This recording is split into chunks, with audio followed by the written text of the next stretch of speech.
श्री हरि माघ मातम में संक्षिप्त पद्म पुराण उत्तरखंड।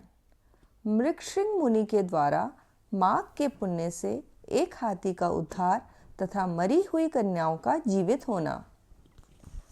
वशिष्ठ जी कहते हैं, राजन, भोजपुर में उच्छथ्य नामक एक श्रेष्ठ मुनि थे। उनके कमल के समान नेत्रों वाली एक कन्या थी जिसका नाम सुव्रता था। वह माघ मास में प्रतिदिन सवेरे ही उठकर अपनी कुमारी सखियों के साथ कावेरी नदी के पश्चिमगामी प्रवाह में स्नान किया करती थी। स्नान के समय वह इस प्रकार प्रार्थना करती, देवी, तुम सह्य पर्वत की घाटी से निकलकर श्री रंग क्षेत्र में प्रवाहित होती हो। श्री कावेरी, तुम्हें नमस्कार है, मेरे पापों का नाश करो। मरुद्वृद्धे, तुम बड़ी सौभाग्यशालिनी हो। माघ मास में जो लोग तुम्हारे जल में स्नान करते हैं उनके बड़े बड़े पापों को हर लेती हो। माता, मुझे मंगल प्रदान करो। पश्चिम वाहिनी कावेरी, मुझे पति, धन, पुत्र, संपूर्ण मनोरथ और पातिव्रत्य पालन की शक्ति दो। न्यों कहकर सुव्रता कावेरी को प्रणाम करती और जब कुछ कुछ सूर्य का उदय होने लगता उसी समय वह नित्य स्नान किया करती थी। इस प्रकार उसने 3 वर्षों तक माघ स्नान किया। उसका उत्तम चरित्र तथा गृह कार्य में चतुरता देखकर पिता का मन बड़ा प्रसन्न रहता था। वे सोचने लगे, अपनी कन्या का विवाह किससे करूं? इसी बीच में कुत्स मुनि ने अपने पुत्र ब्रह्मचारी वत्स का विवाह करने के लिए उच्छत्य की सुमुखी कन्या सुव्रता का वरण करने का विचार किया। सुव्रता बड़ी सुंदरी थी, उसमें अनेक शुभ लक्षण थे। वह बाहर भीतर से शुद्ध तथा निरोग थी। उस समय उसकी कहीं तुलना नहीं थी। वत्स मुनि ने उससे विवाह करने की अभिलाषा की। एक दिन सुव्रता अपनी 3 सखियों के साथ माघ स्नान करने के लिए अरुणोदय के समय कावेरी के तट पर आई। उसी समय एक भयानक जंगली हाथी पानी से निकला। उसे देखकर सुव्रता आदि कन्याएं भय से व्याकुल होकर भागी। हाथी भी बहुत दूर तक उनके पीछे पीछे गया। चारों कन्याएं वेग से दौड़ने के कारण हांफने लगी और तिनकों से ढके हुए एक बहुत बड़े जल शून्य कुएं में गिर पड़ी। कुएं में गिरते ही उनके प्राण निकल गए। जब वे घर लौटकर नहीं आई तब माता पिता उनकी खोज करते हुए इधर उधर भटकने लगे। उन्होंने वन वन में घूमकर झाड़ी झाड़ी छान डाली। आगे जाने पर उन्हें गहरा कुआं दिखाई दिया जो तिनकों से ढका होने के कारण प्रायः दृष्टि में नहीं आता था। उन्होंने देखा वे कमल लोचना कन्याएं कुएं के भीतर निर्जीव होकर पड़ी हैं। उनकी माताएं कन्याओं के साथ चली गईं और शोकग्रस्त हो बारंबार उन्हें छाती से लगाकर विमले, कमले, सुव्रते, सुरसे आदि नाम से ले लेकर विलाप करने लगी। कन्याओं की माताएं जब इस प्रकार जोर जोर से क्रंदन कर रही थीं, उसी समय तपस्या के भंडार, कांतिमान, धीर तथा जितेंद्रिय श्रीमान मृगशिंग मुनि वहां आ पहुंचे। उन्होंने मन ही मन एक उपाय सोचा और सोचकर उन्हें आश्वासन देते हुए कहा, जब तक इन कमल नयनी कन्याओं को जीवित न कर दूं तब तक आप लोग इनके सुंदर शरीर की रक्षा करें। यों कहकर मुनि परम पावन कावेरी के तट पर गए और कंठ भर पानी में खड़े हुए मुख एवं भुजाओं को ऊपर उठाए सूर्य देव की ओर देखते हुए मृत्यु देवता की स्तुति करने लगे। इसी बीच में एक समय वही हाथी पानी के भीतर से उठा और उन ब्राह्मण मुनि को मारने के लिए सूंड उठाए बड़े वेग से उनके समीप आया। हाथी का क्रोध देखकर मुनिवर मृगशिंग जल से विचलित नहीं हुए, अपितु चित्रलिखित से चुपचाप खड़े रहे। पास आने पर एक ही क्षण में उस गजराज का क्रोध चला गया। वह बिल्कुल शांत हो गया। उसने मुनि को सूंड से पकड़कर अपनी पीठ पर बिठा लिया। मुनि उसके भाव को समझ गए।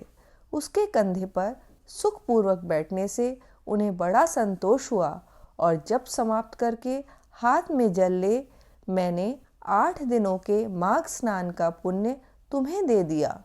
यूँ कहकर उन्होंने शीघ्र ही वह जल हाथी के मस्तक पर छोड़ दिया। इससे गजराज पाप रहित हो गया और मानो इस बात को स्वयं भी समझते हुए उसने प्रलयकालीन मेघ के समान बड़े जोर से गर्जना की। उसकी इस गर्जना से भी मुनि के मन में बड़ी प्रसन्नता हुई और उन्होंने कृपापूर्वक उस गजराज की ओर देखकर उसके ऊपर अपना हाथ फेरा। मुनि के हाथ का स्पर्श होने से उसने हाथी का शरीर त्याग दिया और आकाश में देवता की भांति दिव्य रूप धारण किए दृष्टि गोचर हुआ। उस रूप से उसे देखकर मुनीश्वर को बड़ा विस्मय हुआ। तब दिव्य रूपधारी उस जीव ने कहा, मुनीश्वर, मैं कृतार्थ हो गया, क्योंकि आपने मुझे अत्यंत निंदित एवं पापमयी पशु योनि से मुक्त कर दिया। दयानिधे, अब मैं अपना सारा वृतांत बतलाता हूँ, सुनिए। पूर्व काल की बात है। नैषद नगर में विश्वगुप्त नाम से प्रसिद्ध परम धर्मात्मा तथा स्वधर्म पालन में तत्पर एक वैश्य रहते थे। मैं उन्हीं का पुत्र था। मेरा नाम धर्मगुप्त था। स्वाध्याय, यजन, दान, सूद लेना, पशुपालन, गोरक्षा, खेती और व्यापार, यही सब मेरा काम था। द्विजश्रेष्ठ, मैं अनुचित काम और दंभ से सदा दूर ही रहा। सत्य बोलता और किसी की निंदा नहीं करता था। इंद्रियों को काबू में रखकर अपनी स्त्री से ही अनुराग करता था और पराई स्त्रियों के संपर्क से बचा रहता था। मुझ में राग, भय और क्रोध नहीं थे। लोभ और मत्सर को भी मैंने छोड़ रखा था। दान देता, यज्ञ करता, देवताओं के प्रति भक्ति रखता और गौओं तथा ब्राह्मणों के हित में संलग्न रहता था। सदा धर्म, अर्थ और काम का सेवन करता तथा व्यापार के काम में कभी किसी को धोखा नहीं देता था। ब्राह्मण लोग जब यज्ञ करते उस समय उन्हें बिना मांगे ही धन देता था। समय पर श्राद्ध तथा संपूर्ण देवताओं का पूजन करता था। अनेक प्रकार के सुगंधित द्रव्य, बहुत से पशु, दूध, दही, मट्ठा, गोबर, घास, लकड़ी, फल, मूल, नमक, जायफल, पीपल, अन्न, साग के बीज, नाना प्रकार के वस्त्र, धातु, ईख के रस से तैयार होने वाली वस्तुएं और अनेक प्रकार के रस बेचा करता था। जो दूसरों को देता था वह तौल में कम नहीं रहता था और जो औरों से लेता था वह अधिक नहीं होता था। जिन रसों के बेचने से पाप होता है उनको छोड़कर अन्य रसों को बेचा करता था। बेचने में छल कपट से काम नहीं लेता था। जो मनुष्य साधु पुरुषों को व्यापार में ठगता है वह घोर नरक में पड़ता है तथा उसका धन भी नष्ट हो जाता है। मैं सब देवताओं, ब्राह्मणों तथा गौओं की प्रतिदिन सेवा करता और पाखंडी लोगों से दूर रहता था। ब्राह्मण किसी भी प्राणी से मन, वाणी और क्रिया द्वारा ईर्ष्या किया बिना मैंने जो जीविका चलाई जाती है वही परम धर्म है। मैं ऐसी ही जीविका से जीवन निर्वाह करता था। इस प्रकार धर्म के मार्ग से चलकर मैंने 1 करोड़ स्वर्ण मुद्राओं का उपार्जन किया। मेरे एक ही पुत्र था जो संपूर्ण गुणों में श्रेष्ठ था। मैंने अपने सारे धन को 2 भागों में बांटकर आधा तो पुत्र को दे दिया और आधा अपने लिए रखा। अपने हिस्से का धन लेकर पोखरा खुदवाया, नाना प्रकार के वृक्षों से युक्त बगीचा लगवाया, अनेक मंडपों से सुशोभित देव मंदिर बनवाया, मरुभूमि के मार्गों में पौसले और कुएं बनवाए तथा ठहरने के लिए धर्मशालाएं तैयार कराईं। कन्यादान, गोदान और भूमि दान किए। तिल, चावल, गेहूं और मूंग आदि का भी दान किया। उड़द, धान, तिल और घी आदि का दान तो मैंने बहुत बार किया। तदनंतर रस के चमत्कारों का वर्णन करने वाला कोई कापालिक मेरे पास आया और कौतूहल पैदा करने के लिए कुछ करामात दिखाकर उसने मुझे अपने माया जाल में फंसाकर ठग लिया। उसकी करतूतें देखकर उसके प्रति मेरा विश्वास बढ़ गया और रसवाद, चांदी, सोना आदि बनाने के नाम पर मेरा सारा धन बर्बाद हो गया। उस कापालिक ने मुझे भ्रम में डालकर बहुत दिनों तक भटकाया। उसके लिए धन देकर मैं दरिद्र हो गया। माघ का महीना आया और मैंने 10 दिनों तक सूर्योदय के समय महानदी में स्नान किया, किंतु बुढ़ापे के कारण इससे अधिक समय तक मैं स्नान का नियम चलाने में असमर्थ हो गया। इसी बीच में मेरा पुत्र देशांतर में चला गया। घोड़े मर गए, खेती नष्ट हो गई और बेटे ने वैश्या रख ली। फिर भी भाई बंधु यह सोचकर कि यह बेचारा बूढ़ा धर्मात्मा और पुण्यवान है, धर्म के ही उद्देश्य से मुझे कुछ सूखा अन्न और भात दे दिया करते थे। अब मैं अपना धर्म बेचकर कुटुंब का पालन पोषण करने लगा, केवल माघ स्नान के फल को नहीं बेच सका। एक दिन जिह्वा की लोलुपता के कारण दूसरे के घर पर खूब गले तक ठूस कर मिठाई खा ली। इससे अजीर्ण हो गया। अजीर्ण से अतिसार की बीमारी हुई और उससे मेरी मृत्यु हो गई। केवल माघ स्नान के प्रभाव से मैं एक मनवंतर तक स्वर्ग में देवराज इंद्र के पास रहा और पुण्य की समाप्ति हो जाने पर हाथी की योनि में उत्पन्न हुआ। जो लोग धर्म बेचते हैं वे हाथी ही होते हैं। विप्रवर, इस समय आपने हाथी की योनि से मेरा उद्धार कर दिया। मुझे स्वर्ग की प्राप्ति होने के लिए आपने पुण्य दान किया। मुनीश्वर, मैं कृतार्थ हो गया, कृतार्थ हो गया, कृतार्थ हो गया। आपको नमस्कार है, नमस्कार है, नमस्कार है। यूँ कहकर वह स्वर्ग को चला गया। सच है, सत्पुरुषों का संग उत्तम गति प्रदान करने वाला होता है। इस प्रकार महानुभाव मृगसिंह वैश्य को हाथी की योनि से मुक्त करके स्वयं गले तक पानी में खड़े हो सूर्यनंदन यमराज की स्तुति करने लगे। ओम यम धर्मराज मृत्यु अंतक वैवस्वत कल काल सर्वभूत क्षय औदुंबर दधन नील परमेष्ठी वृकोदर चित्र और चित्रगुप्त, इन 14 नामों से पुकारे जाने वाले भगवान यमराज को नमस्कार है, जिनका मुख दाढ़ों के कारण विकराल प्रतीत होता है और टेढ़ी भौं से युक्त आँखें क्रूरतापूर्ण जान पड़ती है, जिनके शरीर में ऊपर की ओर उठे हुए बड़े बड़े रोम हैं तथा ओठ भी बहुत लंबे दिखाई देते हैं, ऐसे आप यमराज को नमस्कार है। आपके अनेक भुजाएं हैं, अनंत नख हैं तथा कंजलगिरी के समान काला शरीर और भयंकर रूप है। आपको नमस्कार है। भगवान, आपका वेश बड़ा भयानक है। आप पापियों को भय देते, काल दंड से धमकाते और सब प्रकार के अस्त्र शस्त्र धारण करते हैं। बहुत बड़ा भैंसा आपका वाहन है। आपके नेत्र दहकते हुए अंगारों के समान जान पड़ते हैं। आप महान हैं। मेरू पर्वत के समान आपका विशाल रूप है। आप लाल माला और वस्त्र धारण करते हैं। आपको नमस्कार है। कल्पांत के मेघों की भांति जिनकी गंभीर गर्जना और प्रलयकालीन वायु के समान प्रचंड वेग है, जो समुद्र को भी पी जाते, संपूर्ण जगत को ग्रास बना लेते, पर्वतों को भी चबा जाते और मुख से आग उगलते हैं, उन भगवान यमराज को नमस्कार है। भगवान, अत्यंत घोर और अग्नि के समान तेजस्वी काल रूप मृत्यु तथा बहुत से रोग आपके पास सेवा में उपस्थित रहते हैं। आपको नमस्कार है। आप भयानक मारी और अत्यंत भयंकर महामारी के साथ रहते हैं। पापिष्ठों के लिए आपका ऐसा ही स्वरूप है। आपको बारंबार नमस्कार है। वास्तव में तो आपका मुख खिले हुए कमल के समान प्रसन्नता से पूर्ण हैं। आपके नेत्रों में करुणा भरी है। आप पितृ स्वरूप हैं। आपको नमस्कार है।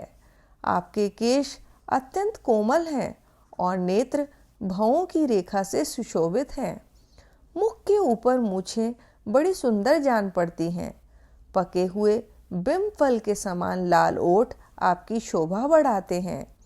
आप दो भुजाओं से युक्त सुवर्ण के समान कांतिमान और सदा प्रसन्न रहने वाले हैं। आपको नमस्कार है। आप सब प्रकार के आभूषणों से विभूषित रत्नमय सिंहासन पर विराजमान, श्वेत माला और श्वेत वस्त्र धारण करने वाले तथा श्वेत छत्र से सुशोभित हैं। आपके दोनों ओर दो दिव्य नारियां खड़ी हैं। आपके हाथों में सुंदर च्यवन लिए डुला रही हैं। आपको नमस्कार है। गले के रत्नमय हार से आप बड़े सुंदर जान पड़ते हैं। रत्नमय कुंडल आपके कानों की शोभा बढ़ाते हैं। आपके हार और भुजबंद भी रत्न के ही हैं। आपके किरीट में नाना प्रकार के रत्न जड़े हुए हैं। आपकी कृपा दृष्टि सीमा का अतिक्रमण कर जाती है। आप मित्र भाव से सबको देखते हैं। सब प्रकार की संपत्तियां आपको समृद्धिशाली बनाती हैं। आप सौभाग्य के परम आश्रय हैं तथा धर्म और अधर्म के ज्ञान में निपुण सभासद आपकी उपासना करते हैं।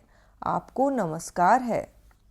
संयमनीपुरी की सभा में शुभ्र रूप वाले धर्म, शुभ लक्षण सत्य, चंद्रमा के समान मनोहर रूपधारी शम, दूत के समान उज्ज्वल दम तथा वर्णाश्रम जनित विशुद्ध आचार आपके पास मूर्तिमान होकर सेवा में उपस्थित रहते हैं। आपको नमस्कार है। आप साधुओं पर सदा स्नेह रखते, वाणी से उनमें प्राणों का संचार करते, वचनों से संतोष देते और गुणों से उन्हें सर्वस्व समर्पण करते हैं। सज्जन पुरुषों पर सदा संतुष्ट रहने वाले आप धर्मराज को बारंबार नमस्कार है। जो सबके काल होते हुए भी शुभ कर्म करने वाले पुरुषों पर कृपा करते हैं, जो पुण्यात्माओं के हितैषी, सत्पुरुषों के संगी, संयमनीपुरी के स्वामी, धर्मात्मा तथा धर्म का अनुष्ठान करने वालों के प्रिय हैं, उन धर्मराज को नमस्कार है। जिसकी पीठ पर लटके हुए घंटों की ध्वनि से सारी दिशाएं गूंज उठती हैं तथा जो ऊंचे ऊंचे सींगों और फुंकारों के कारण अत्यंत भीषण प्रतीत होता है, ऐसे महान भैंसे पर जो विराजमान रहते हैं तथा जिनकी 8 बड़ी बड़ी भुजाएं क्रमशः नाराज, शक्ति, मूसल, खड़ग, गदा, त्रिशूल, पाश और अंकुश से सुशोभित है, उन भगवान यमराज को प्रणाम है। जो 14 सत्पुरुषों के साथ बैठकर जीवों के शुभाशुभ कर्मों का भली भांति विचार करते हैं, साक्षियों द्वारा अनुमोदन कराकर उन्हें दंड देते हैं तथा संपूर्ण विश्व को शांत रखते हैं, उन दक्षिण दिशा के स्वामी शांत स्वरूप यमराज को नमस्कार है। जो कल्याण स्वरूप, भयहारी, शौच, संतोष आदि नियमों में स्थित मनुष्यों के नेत्रों को प्रिय लगने वाले सावर्णी, शनैश्चर और वैवस्वत मनु, इन तीनों की माता के सौतेले पुत्र विवस्वान, सूर्यदेव के आत्मज तथा सदाचारी मनुष्यों को वर देने वाले हैं, उन्हीं भगवान यम को नमस्कार है।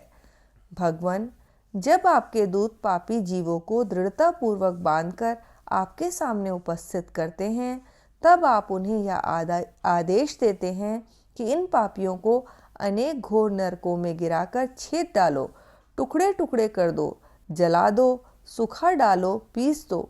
इस प्रकार की बातें कहते हुए यमुना जी के ज्येष्ठ भ्राता आप यमराज को मेरा प्रणाम है। जब आप अंतक रूप धारण करते हैं, उस समय आपके गोलाकार नेत्र किनारे किनारे से लाल दिखाई देते हैं। आप भीम रूप होकर भय प्रदान करते हैं। टेढ़ी भौं के कारण आपका मुख वक्र जान पड़ता है। आपके शरीर का रंग उस समय नीला हो जाता है तथा आप अपने निर्दयी दूतों के द्वारा शास्त्रोक्त नियमों का उल्लंघन करने वाले पापियों को खूब कड़ाई के साथ धमकाते हैं। आपको सर्वदा नमस्कार है। जिन्होंने पंच महायज्ञों का अनुष्ठान किया है तथा जो सदा ही अपने कर्मों के पालन में संलग्न रहे हैं, ऐसे लोगों को दूर से ही विमान पर आते देख आप दोनों हाथ जोड़े आगे बढ़कर उनका स्वागत करते हैं। आपके नेत्र कमल के समान विशाल हैं तथा आप माता संज्ञा के सुयोग्य पुत्र हैं। आपको मेरा प्रणाम है। जो संपूर्ण विश्व से उत्कृष्ट, निर्मल, विद्वान, जगत के पालक, ब्रह्मा, विष्णु तथा शिव के प्रिय, सबके शुभाशुभ कर्मों के उत्तम साक्षी तथा समस्त संसार को शरण देने वाले हैं, उन भगवान यम को नमस्कार है। वशिष्ठ जी कहते हैं, इस प्रकार स्तुति करके मृगशृंग ने उदारता और करुणा के भंडार तथा दक्षिण दिशा के स्वामी भगवान यम का ध्यान करते हुए उन्हें साष्टांग प्रणाम किया। इससे भगवान यम को बड़ी प्रसन्नता हुई। वे महान तेजस्वी रूप धारण किए मुनि के सामने प्रकट हुए। उस समय उनका मुख कमल प्रसन्नता से खिला हुआ था और किरीट, हार, केयूर तथा मणिमय कुंडल धारण करने वाले अनेक सेवक चारों ओर से उनकी सेवा में उपस्थित थे। यमराज ने कहा, मुने, मैं तुम्हारे इस स्रोत से बहुत संतुष्ट हूँ और तुम्हें वर देने के लिए यहाँ आया हूँ। तुम मुझसे मनोवांछित वर मांगो, मैं तुम्हें अभिष्ट वस्तु प्रदान करूँगा। उनकी बातें सुनकर मुनीश्वर मृगशृंग उठकर खड़े हो गए। यमराज को सामने उपस्थित देख उन्हें बड़ा विस्मय हुआ। उनके नेत्र प्रसन्नता से खिल उठे। कृतांत को पाकर उन्होंने अपने को सफल मनोरथ समझा और हाथ जोड़कर कहा, भगवान, इन कन्याओं को प्राणदान दीजिए। मैं आपसे बारंबार यही याचना करता हूँ। मुनि का कथन सुनकर धर्मराज ने अदृश्य रूप से उन ब्राह्मण कन्याओं को उनके शरीर में भेज दिया। फिर तो सोकर उठे हुए की भांति वे कन्याएं उठ खड़ी हुईं। अपनी बालिकाओं को सचेत होते देख माताओं को बड़ा हर्ष हुआ। कन्याएं पहले की ही भांति अपना अपना वस्त्र पहनकर माताओं को बुला उनके साथ अपने घर गईं। वशिष्ठ जी कहते हैं, इस प्रकार विप्रवर मृगशृंग को वरदान दे यम देवता अपने पार्षदों के साथ अंतर्ध्यान हो गए। इधर ब्राह्मण भी यमराज से वर पाकर बड़ी प्रसन्नता के साथ अपने आश्रम को लौटे। जो मानव प्रतिदिन यमराज की इस स्तुति का पाठ करेगा, उसे कभी यम यातना नहीं भोगनी पड़ेगी। उसके ऊपर यमराज प्रसन्न होंगे। उसकी संतति का कभी अपमृत्यु से पराभव न होगा। उसे इस लोक और परलोक में भी लक्ष्मी की प्राप्ति होगी तथा उसे कभी रोगों। इस प्रकार संक्षिप्त पद्म पुराण उत्तरखंड में मृगशृंग मुनि के द्वारा माघ के पुण्य से एक हाथी का उद्धार तथा मरी हुई कन्याओं का जीवित होना नामक अध्याय संपूर्ण हुआ। हरि ओम तत्सत, हरि ओम तत्सत, हरि ओम तत्सत।